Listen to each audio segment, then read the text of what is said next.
The Thief of Always, Chapter 24, A Fledgling Thief.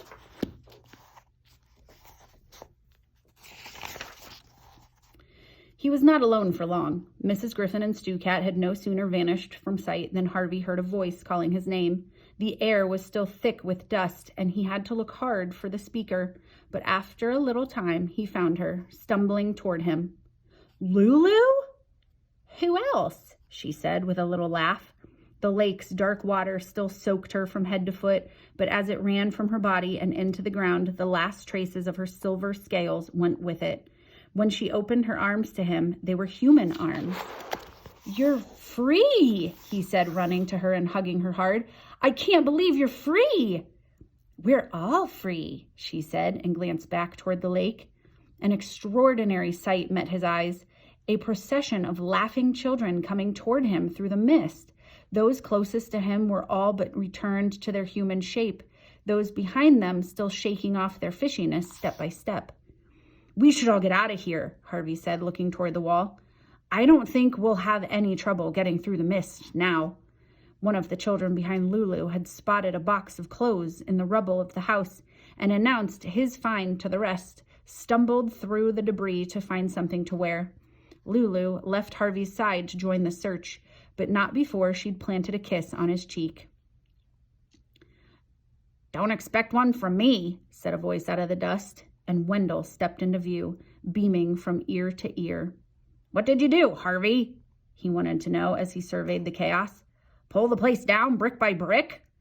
"Something like that," said Harvey, unable to conceal his pride. There was a roaring sound from the direction of the lake. "What's that?" Harvey wanted to know. "The water's disappearing," Wendell said. "Where to?" Wendell shrugged. "Who cares?" he said. "Maybe it's all being sucked to hell." Eager to witness this, Harvey walked toward the lake and through the clouds of dirt in the air saw that it had indeed become a whirlpool, its once placid waters now a raging spiral. "What happened to Hood, by the way?" Wendell wanted to know. "He's gone," said Harvey, almost mesmerized by the sight of the vortex. "They've all gone." Even as the words left his lips, a voice said, "Not quite." He turned from the waters, and there in the rubble stood Rictus. His fine jacket was torn, and his face was white with dust. He looked like a clown, a laughing clown. "Now, why would I take myself off?" he asked. "We never said goodbye." Harvey stared at him with bafflement on his face. Hood was gone. So was his magic. How could Rictus have survived the disappearance of his master? "I know what you're thinking," said Rictus, reaching into his pocket. "You're wondering why I'm not dead and gone. Well, I'll tell you. I did some planning ahead." He drew a glass globe, which flickered as though it held a dozen candle flames, out of his pocket. "I stole a little piece of the old man's magic, just in case he ever got tired of me and tried to put me out of my misery." He lifted the globe up to his leering face. "I've got enough power here to keep me going for years and years," he said. "Long enough to build a new house and take over where Hood left off. Oh, don't look so unhappy, kid. I got a place for you right here." He slapped his thigh. "You can be my bird dog. I'll send you out looking for kitty winkies to bring home to Uncle Rictus." He slapped his thigh a second time. "Come on," he said. "Don't waste my time now. I don't—" He stopped there, his gaze dropping to the rubble at his feet. A terrified whisper escaped his throat. "Oh, no," he murmured. "I beg—" Before he could finish his plea, a hand with foot-long fingers reached up from the rubble and snatched hold of his throat, dragging him down into the dirt in one swift motion. "Mine," said a voice out of the ground. "Mine." It was Hood, Harvey knew. There was no other voice on earth that cut so deep. Rictus struggled in his creator's grip, digging in the debris for some weapon, but none came to hand. All he had was his skill as a persuader. "The magic's yours," he said. "I was holding on to it for you." Liar, said the voice that rose from the debris. I swear. Give it to me then, Hood demanded.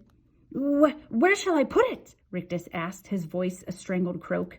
Hood's hand loosened him a little, and he managed to haul himself to his knees.